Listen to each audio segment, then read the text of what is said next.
करना जानते हैं, गंधर्व भगवान की पूजन करना जानते हैं, अप्सराएं भगवान की पूजन करना जानती हैं।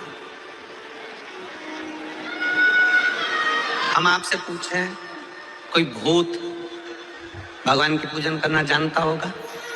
जम के बोलो जरा, भूत पूजन करना जानता होगा? नहीं। प्रेत? नहीं। डाकनी? पिशाचनी? नहीं। कोई असुर, राक्षस? नहीं। ना भूत पूजन करना जानता है, ना प्रेत पूजन करना जानता है, ना डाकनी, ना पिशाचनी, ना कोई पशु, ना कोई पक्षी, ना कोई जानवर, ना कोई जलचर, ना कोई थलचर, ना कोई वायुचर। कोई पूजन करना नहीं जानता।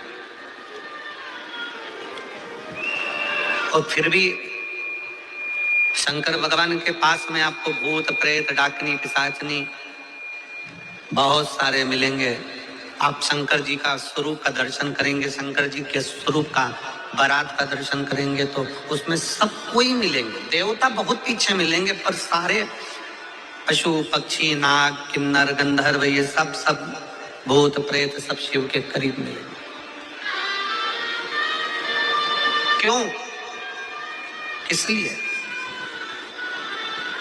शिव महापुराण की कथा कहती है, भगवान शंकर का चरित्र कहता है कि जिस बच्चे को, जिस मनुष्य को, जिस स्त्री को, जिस कन्या को, जिस बेटे को, बेटी को, बुजुर्ग को, महिला को, पशु को, पक्षी को, जानवर को, जलचर को, थलचर को, किसी को भी अगर शंकर जी की पूजन करना नहीं आए, आड़ी टेढ़ी भी कर देगा तो भी शंकर भगवान उसको स्वीकार कर लेंगे और शंकर उसको वर प्रदान कर देंगे। शिव उसकी पूजन को स्वीकार कर लेते, शंकर भगवान उसकी पूजन को स्वीकार कर।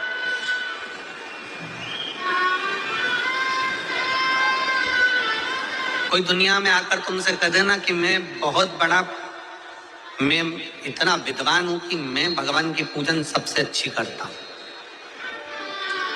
अगर कोई तुमसे आकर कह दे कि मैं सबसे ज्यादा विद्वान हूं, शंकर जी का अभिषेक मैं बहुत अच्छे से करता हूं।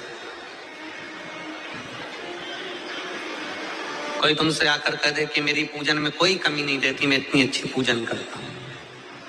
कोई विद्वान से विद्वान व्यक्ति भी आकर तुमसे कह दे कि मैं शंकर जी का अभिषेक इतना विद्वत्ता में कराता हूं कि मैं शंकर जी की आराधना सबसे श्रेष्ठ कर सकता हूं, तो मान लेना कि शिव मिल नहीं सकते, शंकर नहीं मिल सकते।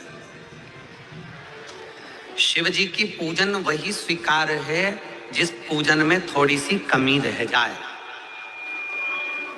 पूजा की थाली लगाकर पशुपति व्रत करने के लिए तुम मंदिर में गए, पूजा की थाली लगाकर तुम शंकर जी के मंदिर में पूजन करने के लिए गए, 16 सोमवार की पूजन कर रहे थे, संकट सोमवार की पूजन कर रहे थे, सोमवार का पूजन कर रहे थे, प्रदोष का पूजन कर रहे थे, सोमवार की अष्टमी का पूजन कर रहे थे, शिवरात्रि का पूजन कर रहे थे, सावन महीने का पूजन कर रहे थे। पूजन की थाली में सारा सामान जमा लिया तो भी मंदिर में जाकर कोई सामान याद आए तो समझ लेना कि तुम्हारी पूजन भगवान शंकर ने स्वीकार कर लिया। और मुझे विश्वास है मेरी जीजियों पर, मुझे विश्वास है मेरी बेटियों पर, मुझे विश्वास है मेरे बेटाओं पर और मेरे जीजाओं पर। मेरी जीजियों ने, मेरे जीजाओं ने, मेरी बेटियों ने कभी तो मंदिर में पूजन करी होगी। बोलो करी कि नहीं करी किसी मंदिर में जाकर पूजन? जम के बोलो जरा, करी है ना? और आपकी पूजन की थाली में, आपके पूजन की थाली में कुछ ना कुछ कमी तो रही होगी ना। कभी माचिस रह गई, कभी दिया रह गया, कभी अगरबत्ती रह गई, कभी कंकु लाए थे कंकु रह गया, कभी चंदन रह गया, कभी कोई जनेऊ रह गया, कभी सुपारी रह गई, कभी कोई प्रसाद रह गया। फिर याद आया मैं तो ये घर छोड़कर आ गई, मेरे घर पे रह गया, अब क्या करूं? शंकर जी की कथा कहती है कि शिव उपासना में अगर तुम्हारी थोड़ी सी कमी रह जाए, समझ लेना कि शंकर जी ने तुम्हारी उपासना को स्वीकार कर लिया। और ये केवल तुमसे ही मतलब नहीं है,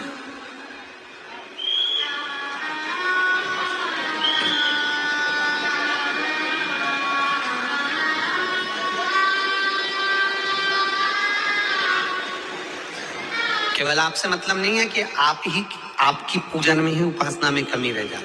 ये शंकर भगवान का वर है, ये शिव जी का वर है। किसको? भगवान नारायण को। जिस समय पर नारायण ने संकल्प लिया था कि सावन के महीने में 108 कमल के पुष्प रोज समर्पित करूंगा। सुनिए कथा सबने। 108 कमल के पुष्प भगवान नारायण ने संकल्प लिया कि मैं भगवान को रोज दूंगा। रोज 108 कमल के पुष्प मंगवाते देते। सावन का आखिरी दिन था।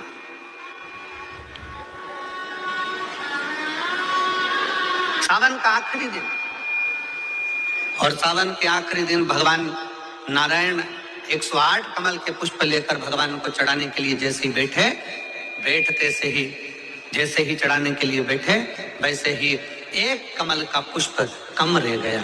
लक्ष्मी जी से कहा, जाओ जल्दी से कमल का पुष्प लाओ। लक्ष्मी जी कमल का पुष्प ढूंढती रही, नहीं मिला। सब दूर देखा, सारी जगत में देखा, पर कमल का पुष्प लक्ष्मी जी को नहीं मिला। लक्ष्मी जी को कमल का पुष्प नहीं मिला।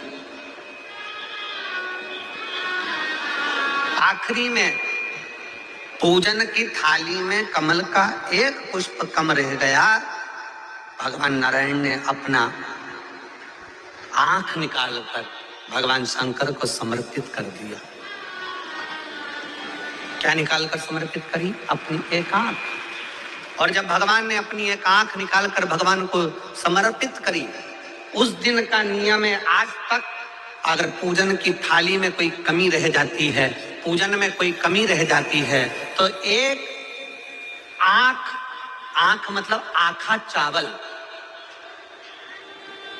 आखा चावल जानते हो आप लोग? जम के बोलो जरा। आखा मतलब पूरा।